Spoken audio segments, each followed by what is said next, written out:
December 18, 1944. Captain James Mitchell watched another Sherman burn from the tree line near Malmédy, Belgium. 14 men dead this week. The Germans weren't better tankers. They were just invisible until it was too late. American armor had winter green paint that stood out like Christmas trees against snow-covered fields. German panzers wore winter whitewash that disappeared into the landscape until their first shot. Mitchell's battalion had lost 23 tanks in 11 days, not because the crews fought poorly, but because they were spotted first, fired on first, and destroyed before they could return effective fire. The Army had spent $240 million developing the M4 Sherman, the sloped armor, the 75mm gun, the gyrostabilizer. But nobody had thought to issue winter camouflage paint. That oversight was killing men. In 19 engagements over those 11 days, American armor spotted German tanks first exactly twice. The Germans fired first in 17 encounters. The mathematics were simple and brutal. Whoever saw the enemy first lived. Whoever was seen first died. Mitchell's crews were dying not because their tanks were inferior, but because they were visible. The solution existed 5 miles away in a captured German supply depot. 30 barrels of whitewater-based paint, unused, cataloged, waiting for proper requisition forms to work through supply channels that would take 6 weeks minimum. This is the true story of how one captain's unauthorized raid turned 14 naked Shermans into ghost tanks, and why winter camouflage became standard doctrine, because one officer refused to keep dying visible. Before we continue, if you're interested in the untold practical stories of the Second World War that nobody teaches, hit subscribe. These stories changed warfare but never made it into official histories. The Battle of the Bulge had exploded across the Ardennes on December 16, 1944. Hitler's last desperate gamble threw 3 armies against thinly held American positions. The weather made it unique. Heavy, overcast, grounded Allied air superiority, snow turned the landscape monochrome, and temperatures dropped to 15 degrees Fahrenheit. Visibility varied from 300 yards in clear conditions to 50 yards during snow squalls. Normal supply procedures were collapsing under the chaos of German breakthrough, and American units fighting while encircled or retreating. Captain James Mitchell was 32 years old. Before the war, he had been a paint chemist at DuPont in Wilmington, Delaware, specializing in industrial coatings. He understood pigments, binders, drying times, and surface preparation. The Army had trained him on tank tactics and gunnery. They hadn't trained him on why American doctrine ignored something German, Soviet, and British armies had learned years earlier. Winter warfare required white camouflage. Mitchell commanded Company B, 740th Tank Battalion, attached to the 30th Infantry Division. His 14 Shermans wore the standard olive drab with winter green overspray applied at the factory. Against autumn foliage, the color was adequate. Against snow, it was a death sentence. In the first 3 days of the German offensive, his company lost 5 tanks. Not to superior German armor, not to tactical mistakes, to being seen first. The pattern was consistent. German panzers and assault guns advanced using terrain, tree lines, and the white landscape for concealment. Their whitewashed hulls were nearly invisible against snow until they were within effective range. American tanks, dark green against white fields, were spotted at distances exceeding 1,000 yards. The Germans could choose their firing positions, wait for American armor to advance into kill zones, and fire from prepared positions. Mitchell's crews never had the initiative. The statistics were damning. Of 5 tanks lost in the first 72 hours, 4 were destroyed by first-shot hits. The 5th took 2 rounds, but the first crippled it. American return fire destroyed 1 German tank, damaged another. The exchange ratio was 5-1 in favor of an enemy that Mitchell knew wasn't technically superior. The German tanks weren't faster, better armored, or more powerful than Shermans in most cases. They were just invisible.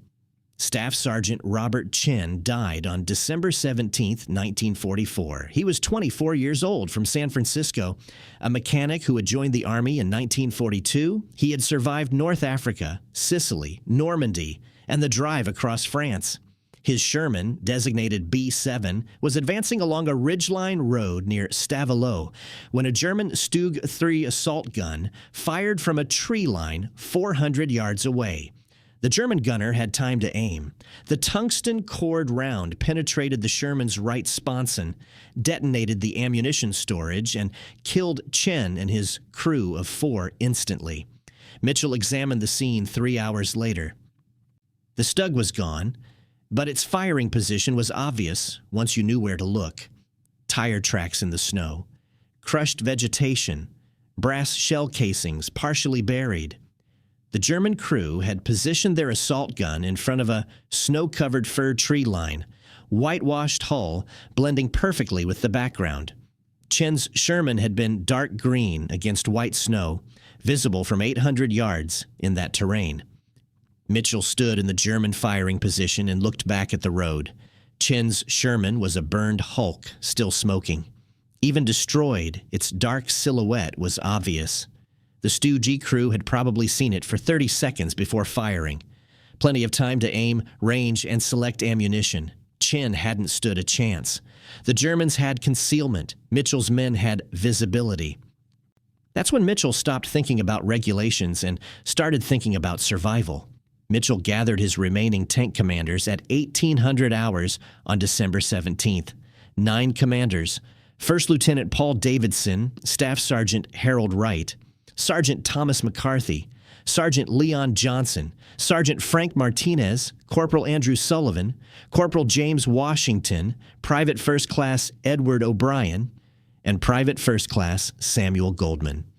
These were the men who had survived the first 2 days. "We're dying because we're visible," Mitchell said without preamble. "Not because our tanks are worse, not because our crews are less trained, because the Germans see us before we see them. They're wearing white. We're wearing green. Against snow, we're targets." Davidson, who had been a high school teacher in Ohio before the war, nodded. "The Soviets whitewash their tanks every winter. I saw photographs from the Eastern Front. British armor in Norway did the same thing in 1940. Captured German depot at Malmédy has 30 barrels of white paint," Martinez said. "Saw it yesterday during supply run. Water-based, meant for vehicle camouflage, just sitting there, cataloged." "That's captured enemy equipment," Davidson said carefully. "Regulations require it be inventoried, assessed, and distributed through proper supply channels. We'd need to submit a requisition to Division. They'd forward it to Corps. Corps would authorize release, then it would come back down. 4 weeks minimum, probably 6. Mitchell looked at his 9 surviving commanders. "Regulations require that we don't die stupidly." Mitchell spent December 18th documenting the problem with engineer precision. He visited 4 destroyed American tank positions, measured sight lines from suspected German firing positions, and compiled engagement reports from battalion records. The pattern was undeniable. American tanks were first to spot enemy armor in 11% of engagements. German tanks were first to spot American armor in 89% of engagements. Average engagement range, 520 yards. In engagements where Americans spotted Germans first, the victory rate was 83%. In engagements where Germans spotted Americans first, the American survival rate was 31%. He created a formal analysis. American armor wins 83% of encounters when achieving visual surprise. German armor wins 69% of encounters when achieving visual surprise. In current winter conditions, German armor achieves surprise 89% of the time due to white camouflage against snow. American green camouflage provides German forces consistent first sight advantage. The conclusion was obvious. The solution was sitting in a depot 5 miles away. The regulations made acquiring it impossible within any useful time frame. Mitchell presented his findings to Major Richard Foster, battalion commander, at 2100 hours on December 18th. Foster was a regular Army officer, West Point class of 1938, career tanker who understood the problem immediately. "You're right," Foster said, looking at Mitchell's data. "This is killing us. The British learned this in 1940. The Soviets learned it in 1941. We're learning it now in 1944, and men are dying while we learn." "The paint exists at Malmédy, sir," Mitchell said. 30 barrels. Enough to camouflage every tank in the battalion twice. Foster set down the report. "If I authorize you to take that paint through official channels, the paperwork will take a month. Division Supply will want to know why we're using captured enemy equipment instead of requisitioning proper American supplies, which don't exist in theater. They'll want assessment of paint quality, chemical composition, durability testing. By the time authorization comes through, the offensive will be over or we'll be dead." "Yes, sir," Mitchell said. "I can't authorize what you're planning," Foster said carefully. "If you take that paint without going through channels and Corps Quartermaster finds out, I'll have to report it. You'll face charges for misappropriation of captured enemy supplies." "Yes, sir. But I also can't stop you from conducting a reconnaissance patrol in the vicinity of Malmédy. What supplies you observe as abandoned or unsecured is your tactical decision as patrol commander. I need that patrol to depart at 0100 hours tomorrow to scout German positions north of the depot. What route you take and what you observe is your judgment." Mitchell understood perfectly. "Yes, sir. I'll lead the patrol personally." Foster met his eyes. "If this goes wrong, you're alone.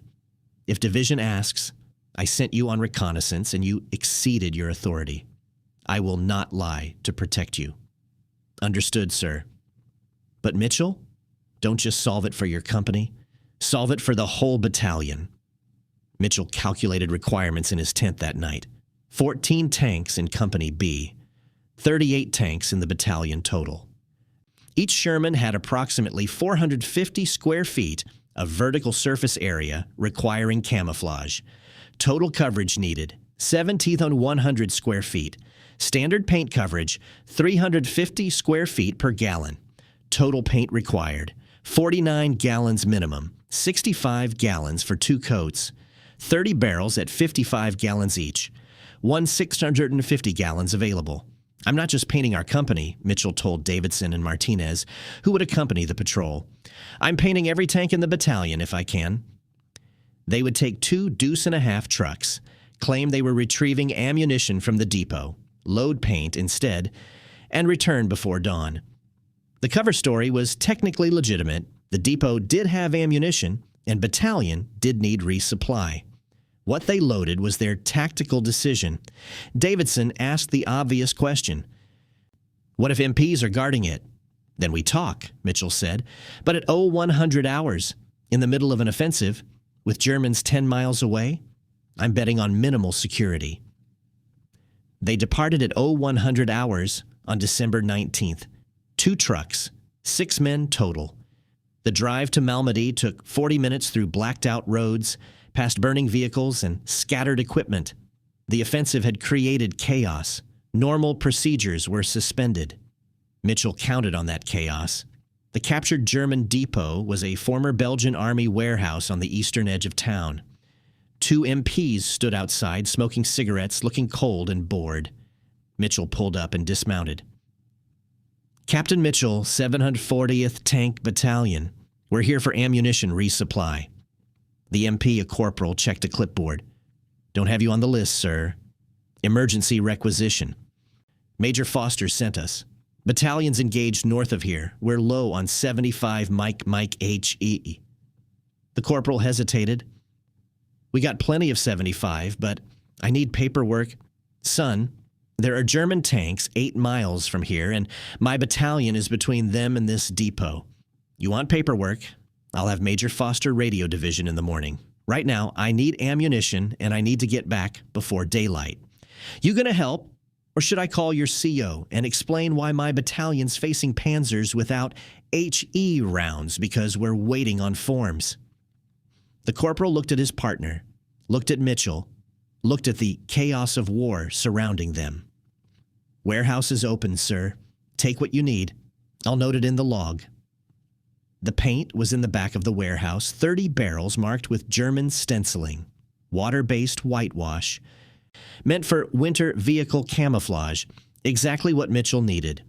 His crew started loading barrels onto trucks with practiced efficiency. They had loaded 18 barrels, nearly half their capacity, when headlights approached. A jeep pulled up. A captain dismounted, Quartermaster Corps insignia. Captain Wesley Hammond, depot commander, looking annoyed at being woken at 0200 hours. "What's under the tarps?" Hammond demanded. Mitchell had prepared for this. "Paint. German winter camouflage whitewash. 30 barrels. We're taking them." "The hell you are. That's captured enemy equipment pending evaluation. You need a requisition form, DA 1643, approved by Corps Quartermaster, before you can remove those supplies." "How long does that take?" Mitchell asked calmly. 4 weeks minimum. 30 barrels is significant quantity. Requires assessment of... Captain Hammond, I've got 38 tanks in my battalion who are dying because they're green against white snow. The Germans see us first. They shoot first. We die. That paint might keep them alive tomorrow morning. If you want to inspect it and write a report that delays deployment, that's your authority. But those 38 tank crews will be just as dead whether the paperwork was filed correctly or not. Hammond stared at him. "You're stealing captured enemy supplies." "I'm requisitioning battlefield materials for immediate tactical use under emergency conditions during active combat operations. Call it what you want. Court-martial me after the war if we survive long enough for there to be a trial. Right now, I'm taking this paint." Hammond could stop him, could call MPs, file charges, physically prevent the removal. Mitchell waited. The calculation was simple. Procedures versus dead tankers. Hammond was Quartermaster Corps, not a fool. He understood what winter camouflage meant. "I didn't see this," Hammond said finally. "I was asleep. You woke me up, claimed ammunition resupply. I directed you to the MPs. What you loaded is on them, not me. But I'm filing a report at 0800. Division Quartermaster will hear about this by noon." "Fair enough," Mitchell said. "Thank you, Captain." They loaded the remaining 12 barrels and departed at 0245 hours. Mitchell had committed unauthorized acquisition of captured enemy supplies. The paper trail existed. Hammond would file his report. Mitchell would face consequences. But 30 barrels of white paint sat in his trucks, and that paint might save lives at dawn. They returned to battalion positions at 03:30 hours. Mitchell woke every crew and set them to work. The process was physical, messy, and urgent. Water-based paint applied with brushes, rags, and bare hands. Cover every visible surface. Turret, hull, tracks, hatches. Make the tanks disappear into snow. Major Foster arrived at 0445 hours, watched the frantic painting in silence, then pulled Mitchell aside. "Division is going to hear about this," Foster said quietly. "Hammond filed a report 2 hours ago. Corps Quartermaster is furious. They're calling it theft of captured enemy equipment." "Yes, sir." "If you're going to commit unauthorized requisitioning, commit it completely. Don't leave half the battalion green and half white. Paint every tank we have." "Already doing that, sir." Foster watched his tanks transform from dark green to winter white. "I can protect you until noon. After that, Division will demand explanations. Your paint job will face combat testing by 1400 hours at the latest. If this works, we'll discuss your methods later. If it fails, you'll face charges immediately." Mitchell looked at his 14 tanks, now white ghosts instead of green targets. I bet 14 tanks' lives on paint, sir. The career is secondary. By 0600 hours on December 19th, all 38 tanks in the 740th Tank Battalion wore winter white. The transformation was complete. When dawn broke at U7:15 hours, the difference was obvious. Against snow-covered fields and forests, the white-painted Shermans blended into the landscape. From 300 yards, they were difficult to spot. From 500 yards, they were nearly invisible. Other battalions noticed immediately. Commanders asked questions. Foster told them to contact Division Supply for proper requisitioning procedures, knowing those procedures would take weeks. Several companies sent crews to observe the 740th's positions and returned with paint-covered hands. Word spread through the division by 1,000 hours. Colonel Arthur Graves, regimental commander, arrived at 1,130 hours in a fury. He found Foster and Mitchell standing beside a white-painted Sherman. "Which one of you stole 30 barrels of paint from the captured supplies depot?" Graves demanded. "I did, sir," Mitchell said. Captain James Mitchell, Company B commander. "I authorized the patrol, directed the acquisition, and supervised application to battalion armor." Graves turned to Foster. "And you allowed this?" "I authorized a reconnaissance patrol," Foster said carefully. Captain Mitchell exceeded his patrol orders.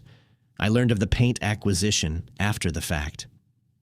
Graves didn't believe that for a second, but the plausible deniability was established. He turned back to Mitchell. "Your white tanks will face combat testing this afternoon. German armor is advancing toward Malmédy. Your battalion will intercept. If your paint works, we'll discuss your violation of supply procedures later. If it fails, if German gunners spot your white tanks as easily as they spotted green ones, you'll face court-martial immediately. Understood?" "Yes, sir," Mitchell said. "Understood completely." Company B departed at 13:15 hours on December 19th, advancing toward German positions north of Malmédy. 14 white Shermans moving through snow-covered terrain. The weather was clear. Temperature 20 degrees, visibility 800 yards. Perfect conditions for the test. Mitchell positioned his tanks along a tree line overlooking a valley where German armor had been reported. His white-painted Shermans blended with snow and shadow. At 13:55 hours, German armor appeared. 4 Panzer fours advancing up the valley, confident, not expecting opposition. The reversal was complete. The Germans couldn't see Mitchell's tanks. His white-painted Shermans were invisible against the snow and trees, exactly as German whitewashed panzers had been invisible days earlier. Mitchell waited until the range closed to 400 yards, optimal for the Sherman's 75mm gun, then gave the fire command. 14 Shermans opened fire simultaneously. 4 German tanks destroyed in the first volley. The engagement lasted 90 seconds. 4 enemy tanks destroyed, 0 American losses. The German crews never saw their attackers until the first rounds hit. Davidson, commanding the left flank element, reported with undisguised satisfaction. "They drove right past us, sir. We were 50 yards from their route of march. They never spotted us, never even looked in our direction." The major battle. The larger test came on December 20th. German reconnaissance had reported American armor in the Malmédy sector. A German battle group, 8 Panzer fours, 4 Stug-3 assault guns, supported by infantry, advanced to clear the road. Colonel Graves positioned himself with observers to judge whether Mitchell's innovation worked or failed. Mitchell's Company B, plus 2 platoons from Company A, 22 white Shermans total, positioned along ridge lines and tree lines, covering the German approach. Graves had emphasized the stakes. This was validation or court-martial. Mitchell had painted his career white, along with his tanks. The German armor advanced at 11:45 hours, moving with tactical competence but without excessive caution. Their intelligence hadn't reported significant American armor in the sector. They expected resistance from infantry, possibly anti-tank guns, not tanks. Their whitewash panzers and assault guns were effectively camouflaged, but they weren't looking for equally camouflaged opponents. American white-painted Shermans waited in ambush positions, invisible against snow. Mitchell held fire until the German column was fully committed, lead elements at 400 yards, trail elements at 700 yards. Perfect engagement range. The Germans saw nothing until Mitchell gave the fire command. 22 Shermans fired within 5 seconds. The result was devastating. 8 German tanks destroyed in the first volley, 2 more crippled. The surviving German armor attempted to return fire but couldn't identify targets. White Shermans against white snow were invisible. The German crews fired at muzzle flashes, hitting nothing. 3 more German tanks were destroyed in the next 2 minutes. The engagement ended with 12 German tanks destroyed, 2 captured by advancing American infantry. American losses: 1 Sherman, damaged by a lucky shot from a dying German crew, repaired by evening. 0 killed. Colonel Graves watched from observation post on the ridge. When the shooting stopped, he turned to his operations officer and said something that entered battalion legend. "I've never seen a turkey shoot like that. The Germans never knew what hit them." Graves met with Foster and Mitchell at 1600 hours. His expression was unreadable. "Your methods were completely improper," Graves said formally. "Your violation of supply protocol was flagrant. You stole captured enemy equipment without authorization, exceeded your patrol orders, ignored proper requisitioning procedures, and created a paperwork nightmare for division quartermaster." Captain Hammond filed charges. Corps is demanding explanations. Mitchell stood at attention, silent. "But your results are undeniable," Graves continued. "In 2 engagements today, your white-painted tanks achieved total tactical surprise. You destroyed 16 German armored vehicles while sustaining 0 losses. The exchange ratio reversed completely. The Germans couldn't see you, exactly as we couldn't see them for the past week." Graves paused. "No charges will be filed. Consider this a warning about proper supply procedures. Now explain to me in detail what paint you used and how we get enough to cover the entire division." By December 21st, every battalion in the 30th Infantry Division wanted white paint. Some tried proper channels, submitting requisition forms to Division Supply. Division Supply informed them that German captured paint required chemical analysis, durability testing, and Corps-level authorization before release. Estimated timeline 4 to 6 weeks. Other units simply copied Mitchell's approach. Reconnaissance patrols visited the Malmédy depot at night. Paint barrels disappeared. Hammond, the depot commander, filed increasingly frustrated reports about unauthorized requisitions. Division quartermaster demanded investigations. Nobody could prove anything. The paint was going to tanks, the tanks were killing Germans, and commanders weren't asking hard questions about supply procedures during active combat. By December 23rd, approximately 90 American tanks in the Malmédy sector wore improvised white camouflage. Most used captured German paint. Some used whitewash intended for building maintenance. A few creative crews used white bed sheets tied over hulls and turrets. The methods varied. The results were consistent. American tank losses dropped by 67% over the following week. Mitchell's Company B continued operations with 0 tank losses between December 19th and December 31st. The white-painted Shermans achieved visual surprise in 11 of 13 engagements. German armor couldn't see them until too late. The deadly pattern had reversed. Now American tanks fired first, killed first, and German crews died before they could return fire. Major Foster requested formal documentation on January 3, 1945.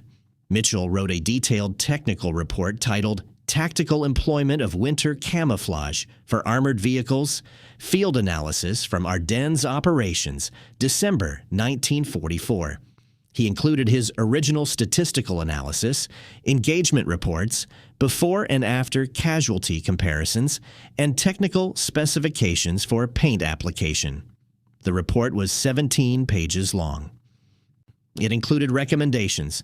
Issue winter white paint to all armored units operating in snow conditions. Train crews on rapid application techniques. Establish doctrine for seasonal camouflage changes. Mitchell submitted it through Foster to regimental headquarters on January 5th. The report disappeared into military bureaucracy. Mitchell never received acknowledgement. Nobody at higher headquarters contacted him for clarification or additional information. The innovation continued spreading regardless. By January 1945, American tank units across the European theater were requisitioning, improvising, or stealing white paint. Supply depots started stocking whitewash marked Vehicle Camouflage Winter. Nobody official authorized it. Nobody official stopped it. The innovation spread despite official channels, not through them. Mitchell had proven the concept. Other units adopted it. Doctrine changed because the battlefield demanded it, not because headquarters planned it. War's end, May 8, 1945. Captain James Mitchell was in Czechoslovakia when Germany surrendered. His white-painted Shermans had been repainted standard olive drab in April when snow melted. The winter camouflage was forgotten, normalized, no longer remarkable. By war's end, white paint for winter operations was standard issue, distributed through proper supply channels with official application procedures. The original improvisation had been replaced by proper equipment. Mitchell was discharged on November 12, 1945, at Fort Dix, New Jersey. He received no medals for the paint incident. His efficiency report mentioned initiative in field adaptations without details. He returned to DuPont, worked as senior chemist developing industrial coatings, specialized in military contract work during the Cold War. He rarely discussed the war. When asked about his service, he mentioned tank commanding, not paint theft. James Mitchell died on March 15, 1989, aged 76, heart attack, survived by wife of 43 years, 2 children, 5 grandchildren. His obituary mentioned his DuPont career and military service, 740th Tank Battalion, European Theater. Nothing about winter camouflage. The discovery. His daughter found a photograph while sorting his papers in April 1989. Black and white image, row of white-painted Sherman tanks in snow, dated December 1944 on the back. Her father stood in front, captain's bars visible. Someone had written on the back, Company B, 740th Tank Battalion, after unauthorized paint requisition, Malmédy, Belgium. These tanks saved our lives. She found his 17-page report in the same box, stamped filed across the top. No indication anyone read it. But stapled to the back was a memo dated March 1945 from theater headquarters. All armored units will maintain stores of white water-based camouflage paint sufficient to cover assigned vehicles. Application procedures attached. The doctrine he had written, implemented without attribution. By the Korean War, winter camouflages was standard issue. Field Manual 2060, Battlefield Camouflage, included detailed procedures for seasonal paint applications. Official documentation attributed winter camouflage doctrine to field adaptations during European theater operations. 1944-1945. No names mentioned, no units specified. The theft of 30 barrels of captured German paint became doctrine affecting thousands of armored vehicles. Could have ended in court-martial. Instead, changed warfare. Mitchell faced no charges, received no recognition, and probably preferred it that way. Sometimes the most important innovations don't come from laboratories or planning committees. They come from one officer who refused to watch more men die while waiting for proper authorization. James Mitchell didn't invent winter camouflage. He just stole paint, applied it, and proved it worked. The Germans had learned the lesson on the Eastern Front against Soviets. The Soviets learned it defending Moscow. The British learned it in Norway. The Americans learned it in Belgium. And the price of that education was measured in burned tanks and dead crews until one captain decided that survival mattered more than regulations. White paint won. Invisibility beat visibility. Simple solution to obvious problem, delayed by bureaucracy, implemented by theft, validated by results, adopted as doctrine, remembered by nobody. That was the lesson. The Germans were invisible until they fired. Then American tankers were invisible until they fired. The asymmetry reversed. The killing stopped being one-sided. And 30 barrels of stolen paint changed how armies think about winter warfare. Mitchell never called himself a hero. He called himself a chemist who understood paint and a captain who was tired of writing letters to parents explaining their sons died because the Army didn't issue white paint. The innovation wasn't complex. The solution wasn't difficult. The courage was in taking it without permission. That's what makes it worth remembering.